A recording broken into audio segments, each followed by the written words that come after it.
Il me revient le grand plaisir de vous dire que cette journée de anniversaire de Mémoire Vivante va commencer. Nous nous réjouissons de vous voir aussi nombreux pour fêter ces 30 ans. Regardez un petit peu dans quel merveilleux environnement nous pouvons vous recevoir aujourd'hui. Donc nous sommes au Parlement francophone bruxellois. Nos deux intervenants, M. Gobiet, qui est ici présent là, vous le verrez tout de suite, et Jean-François Serre, qui viennent nourrir notre journée de réflexion de leurs propos. Je suis un peu impatient de vous écouter.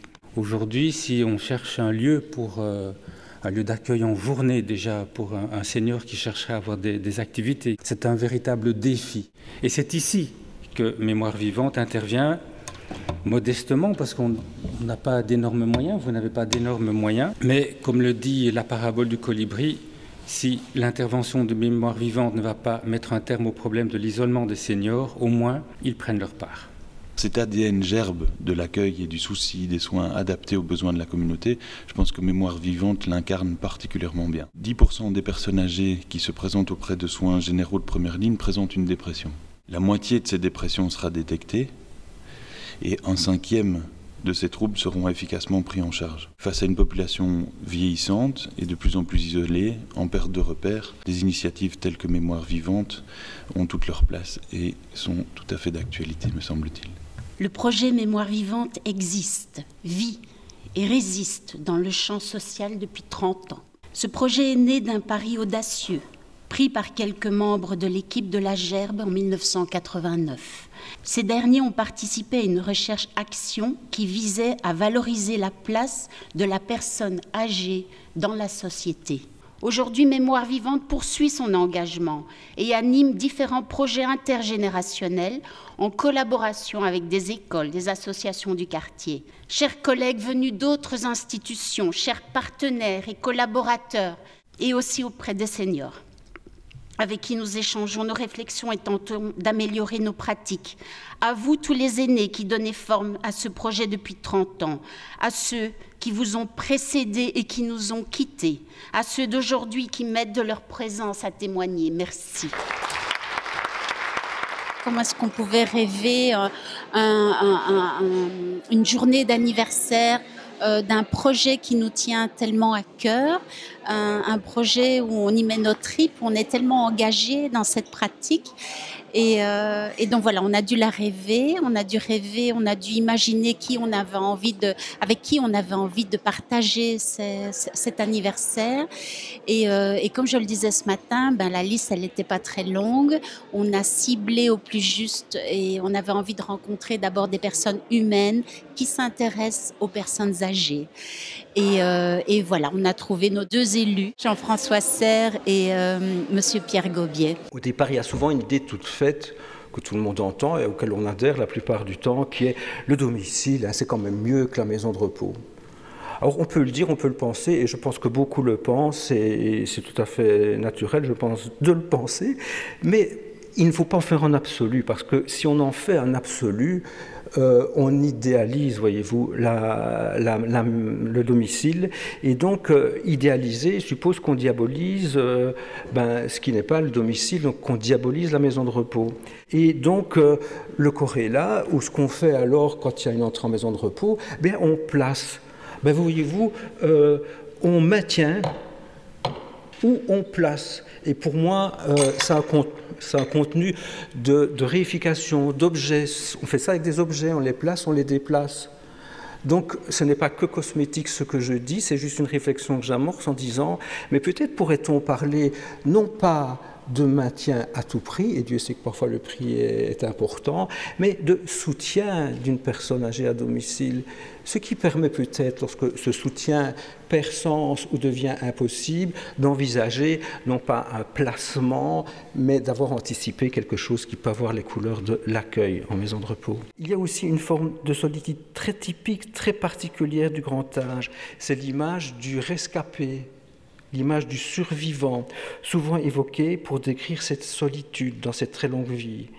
Il est devenu presque impossible de rencontrer son semblable, quelqu'un avec qui entrer en résonance, susceptible d'avoir connu les mêmes personnes. On imagine la solitude ressentie par les personnes très âgées quand elles parlent justement de personnes qui leur ont été chères, mais qui ne disent plus rien aux autres. Comment peut-on se hâter et prendre son temps en même temps? Eh bien, moi je pense que c'est une spécialité du grand âge et ça introduit au travail existentiel des arpenteurs, ce que j'appelle les arpenteurs, donc les grands voyageurs. On ne parle pas pour ne rien dire, on parle pour être entendu. Donc si ce récit-là n'est pas entendu, et c'est des récits par bribes et morceaux, ce ne sont pas des récits tout construits, voilà, tout d'un coup je vais vous raconter ma vie, c'est pas ça, c'est des petits fragments, et si vous les entendez pour ce qu'ils sont et pour ce qu'ils viennent dire de la personne, alors vous mériterez de recevoir ce récit. Soyons indulgents et curieux avec ceux qui, au terme de leur si longue vie, participent à cette quête fondamentale avec des moyens parfois si réduits. L'indulgence nous conduira peut-être à la patience, là où contre toute attente prendront place des instants précieux, des temps suspendus. La personne âgée, très âgée, nous révèle notre propre humanité. Quant à la curiosité, si nous savons l'entretenir, elle est l'antidote de l'ennui. Que vous soyez déjà dans le grand âge ou sur les chemins qui conduisent, je vous souhaite des heures fécondes et de belles rencontres et le droit d'emprunter les chemins de traverse. Et le mot de la fin pour ce qui me concerne, longue vie à la gerbe et longue vie à sa mémoire vivante. Merci pour votre attention.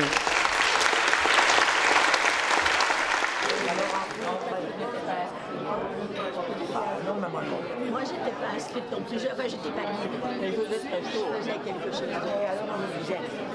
C'est une très chouette initiative et ça permet aussi de s'arrêter, de faire le point et de se ressourcer aussi pour l'équipe de Mémoire Vivante et à travers des orateurs de pointe, mais aussi pour eux, pour cette équipe, effectivement, de prendre un petit peu de distance par rapport au travail qu'ils font et puis aussi de faire savoir le travail qu'ils font, puisque finalement, peut-être qu'aujourd'hui, les seniors sont peut-être un petit peu laissés un peu plus sur le côté. Donc c'est redonner aussi une place importante à cette tranche d'âge. En fait, j'avais vu le programme et le programme m'intéressait beaucoup parce qu'il y avait notamment Jean-François Serre qui venait et je le connaissais par le livre qu'il a écrit avec son père, Michel Serre, qui vient de décéder il y a très peu de temps. Donc je le trouvais très bien placé pour donner un témoignage de l'extérieur français, mais en même temps qui était dans un commun dénominateur, qui était la question de la solitude des personnes âgées. Merci pour l'invitation. Je suis très sensible, d'autant plus que tout ce qui est dit depuis le début de cette matinée me touche particulièrement. Notre système d'accompagnement, d'accueil, de prise en charge est mis en difficulté et inopérant, voire peu adapté, voire inaccessible, lorsqu'une personne ne dispose d'aucun entourage. Mais c'est aussi une question de cohésion sociale. C'est-à-dire que l'isolement social renforce les inégalités. Plus on est isolé, moins on a de chances de s'intégrer, puisqu'on a moins d'accès, aux possibilités d'intégration. Pour être simple, ça nous amène vers l'idée de dire que les personnes qui souffrent d'isolement social sont celles qui ne bénéficient pas de relations qui comptent dans tous les sens. C'est-à-dire de relations dont on peut dire « je sais que je compte pour quelqu'un ».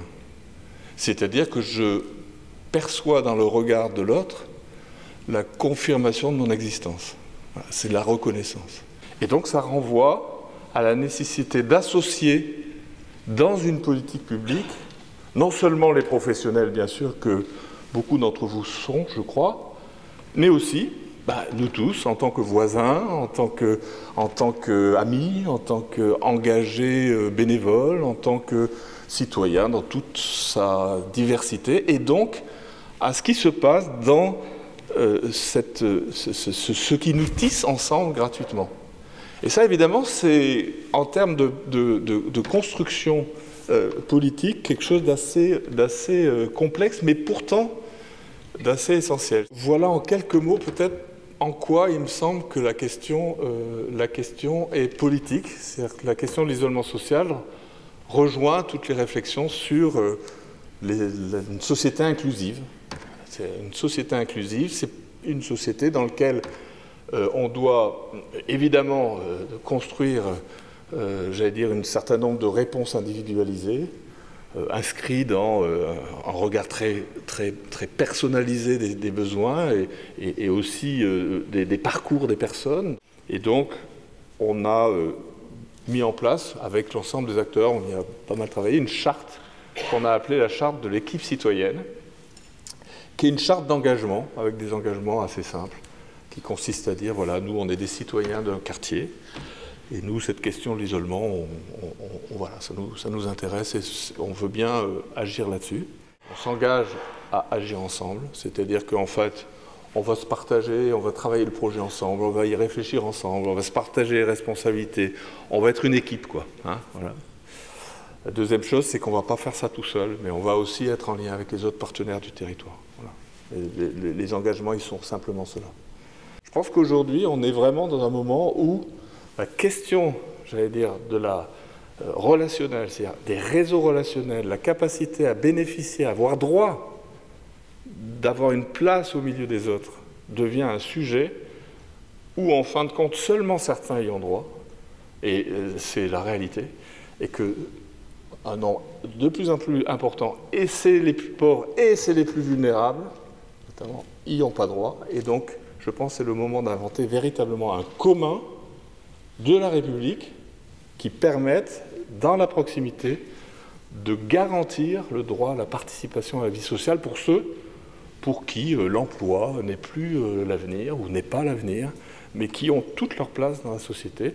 Et c'est l'ambition que nous portons et que j'espère voir advenir de façon réelle. Je vous remercie. Cette journée était particulièrement intéressante pour comprendre davantage les personnes qui m'entourent et qui sont en difficulté. Ce qui m'a frappé dans ce qu'on a dit ce matin, c'est que finalement les personnes âgées, très âgées, n'ont plus de place. Elles ne se sentent plus entendues, quand elles parlent, elles ne se sentent plus utiles. Et là, c'est vraiment un très gros problème de sens de leur vie. Je n'apporte rien de neuf à votre exposé qui m'a fort intéressée, mais moi, je parle de mon vécu de voisine qui est beaucoup sur son trottoir, qui est beaucoup devant sa porte, qui est prête à comprendre que des gens sont tout seuls. Mais les gens tout seuls, ils sortent pas de chez eux.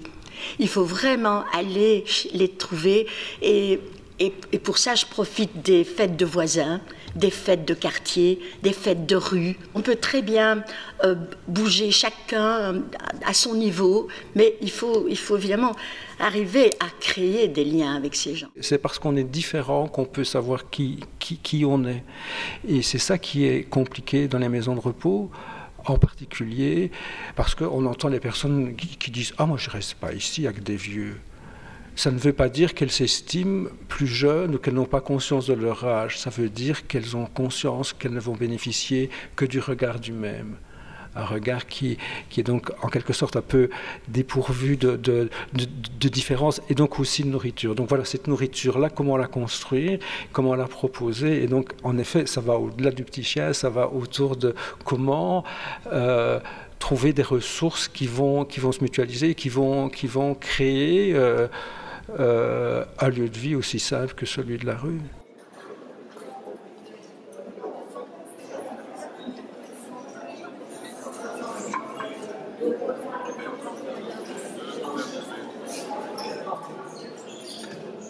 Je travaille dans le cadre du projet Mémoire vivante depuis 17 ans. C'est un travail d'équipe. On organise ensemble, on imagine les activités ensemble. Donc cette journée correspond à nos rêves. C'est une merveille. Donc on n'entend que des gens heureux et positifs. Il n'y a que des sourires, je n'ai pas eu aucune réaction négative. C'est extraordinaire de vivre ça. Ça fait chaud au cœur. Ça veut dire que le pari est gagné, qu'il y a eu un rassemblement, il y a eu un effet fédérateur autour de la personne âgée. Comment ne pas commencer mon exposé en invoquant quelques aspects de mon vécu de jeune retraité? J'ai ressenti ce que j'appellerais un certain désaccordage. C'est comme si le monde passait, continuait sa course et me laissait sur place, mais aussi traversé de deuils successifs. La mort de mes parents, la mort d'amis qui me sont chers, même si parfois les funérailles sont l'occasion de retrouvailles. Chacun vit ces moments difficiles d'une façon évidemment différente, selon son histoire et selon sa personnalité, avec heureusement des possibles variés. Cette brève présentation nous montre les postures multiples que doivent endosser nos collègues dans une véritable praxis instituante. Il s'agit de passer de la pratique à la théorie et vice-versa. Mais je me réjouis surtout cet après-midi d'entendre le collectif Mémoire vivante nous présenter de façon festive ces questions. Merci de votre attention.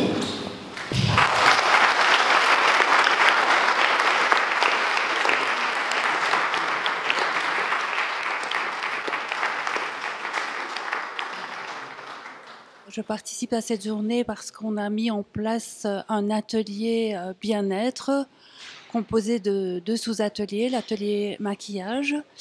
Et par ce biais de ce média du maquillage, nos participantes, qui sont donc des personnes adultes et des personnes seniors, ont à chaque fois voulu défiler. Ça fait le 3e défilé qu'on fait et elles voulaient participer effectivement à cette journée des 30 ans de mémoire vivante.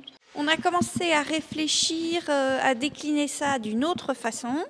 Et c'est là qu'a été lancée l'idée du défilé historique. Donc reprenant des modes qui allaient des années 20 aux années 90. Avec les maquillages et les coiffures. Alors tout ce qu'on va utiliser pour les robes d'aujourd'hui a été récupéré. Il n'y a rien de neuf. C'est elles qui ont pris le thème du recyclage et donc de donner une nouvelle vie, une deuxième vie à des objets usagés. On est parti de là et on ne s'est pas rendu compte qu'on s'embarquait dans une grande aventure. Et puis on s'est lancé dans des créations qui nous ont pris quand même beaucoup de temps. Je suis Madame Séry de l'Institut France Fischer à Scarbeck et Madame Pascale Doro m'a présenté un projet avec la Gerbe pour les 30 ans de mémoire vivante. Et donc ce projet rentre dans le cadre de l'organisation du travail avec mes élèves de 7e coiffure. Et nous sommes ravis d'avoir participé à cette rencontre parce que nous avons pu constater que le contact humain est la première chose importante dans notre société, que c'est pas toujours facile. Et vraiment, je suis très fière de mes filles parce qu'elles ont relevé le défi. Et je pense que tout le monde est satisfait du travail que nous avons fourni. Je suis super contente parce que j'ai participé aujourd'hui avec ma classe à un événement de défilé avec le recyclage. Et je suis super contente parce qu'on a appris beaucoup de choses. On a pu développer ce qu'on a appris à l'école. C'était vraiment très chouette parce que ça a consolidé les liens entre les personnes et donc ça a fait preuve d'une grande créativité, d'une grande solidarité et donc c'était vraiment, je pense, une expérience bénéfique pour toutes les personnes. Elles se rendent compte de l'isolement dont souffrent surtout ces personnes âgées. Et je pense qu'à travers aussi ces ateliers, elles nous disent on se rend compte qu'on est encore utile et leur vie a tout un sens encore. Bonjour à tous, nous sommes heureux de vous accueillir. Vous allez assister à notre défilé où la création s'est inspirée en redonnant une nouvelle vie à des objets usagés.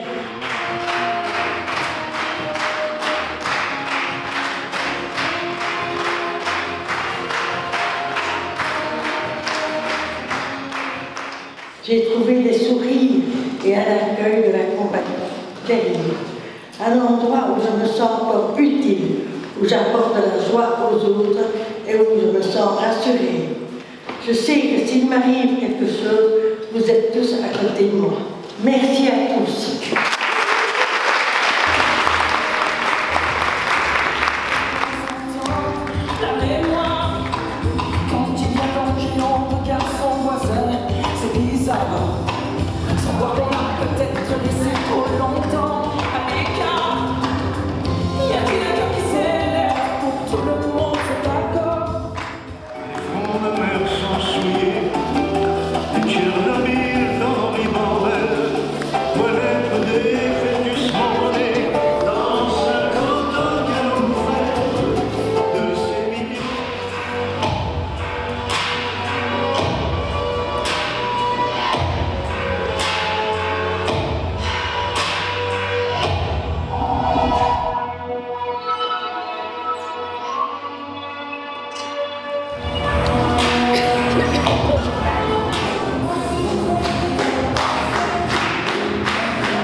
J'ai jamais fait de défilé dans ma vie et s'il faut en refaire, j'en ferai parce que moi j'ai aimé ça.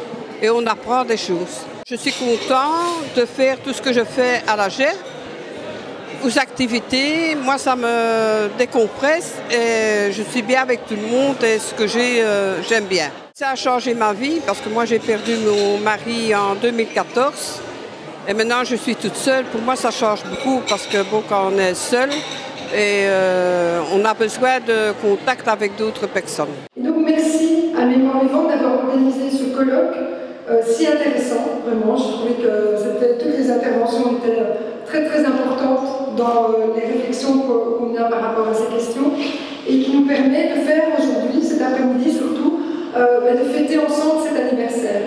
Et je voudrais donc saluer le travail de Mémoire Vivante qui joue un rôle clé dans le décloisonnement, que ce soit entre les âges mais aussi entre les aînés. Et donc bon anniversaire à vous tous.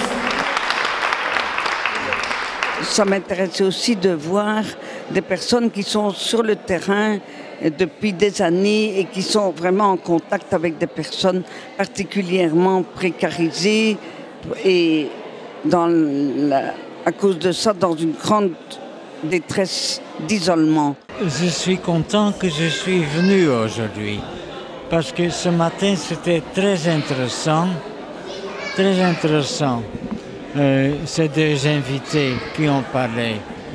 Et en plus, l'après-midi me plaît aussi, donc je ne regrette pas que je suis venu. Un groupe de seniors se réunit une fois par semaine et aborde de manière spontanée différentes thématiques qui préoccupent nos seniors, mais qui s'ouvrent à des personnes d'âge différents, d'origines différentes.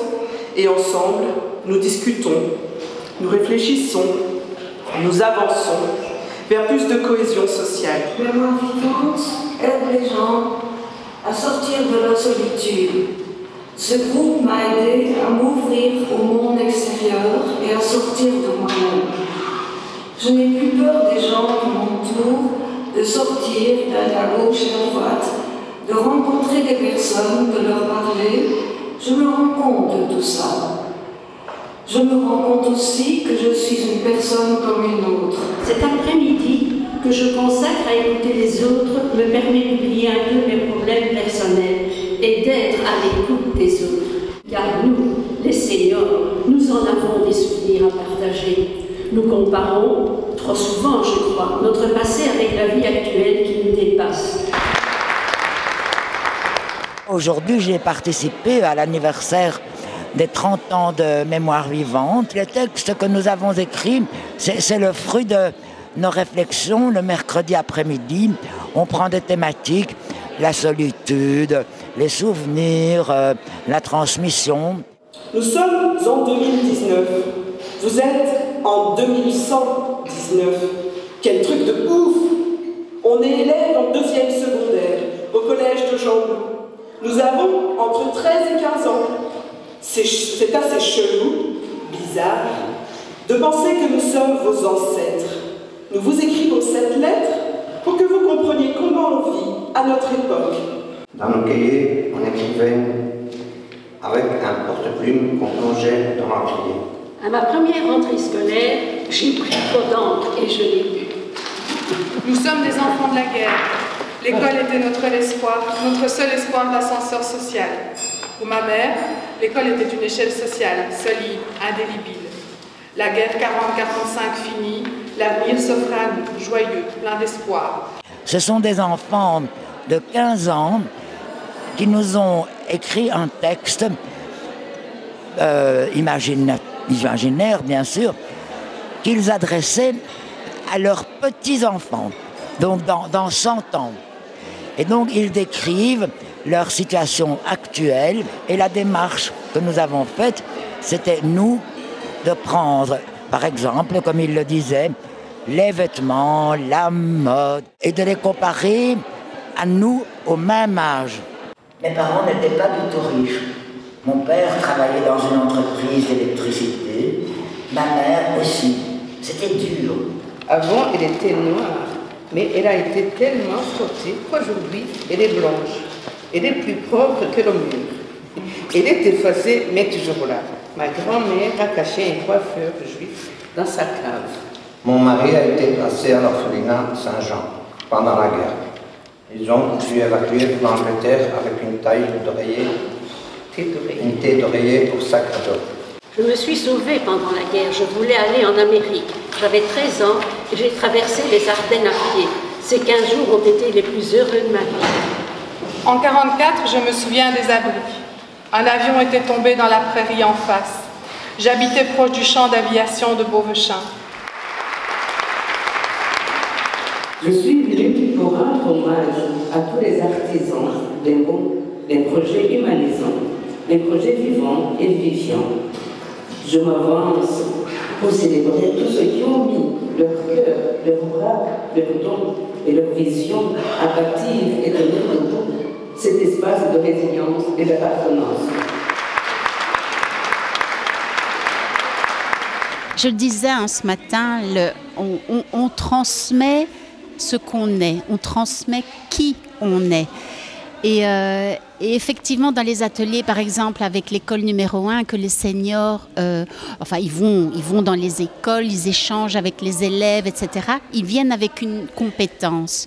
Elle est extraordinaire, c'est-à-dire qu'ils ont arrêté leurs activités, mais ils se sentent encore en capacité et dotés de ce savoir qu'ils ont envie de transmettre aux enfants. Aujourd'hui, ça n'a été que transmission. C'était une rencontre où il n'y avait que du partage et avec la couleur propre de chaque personne.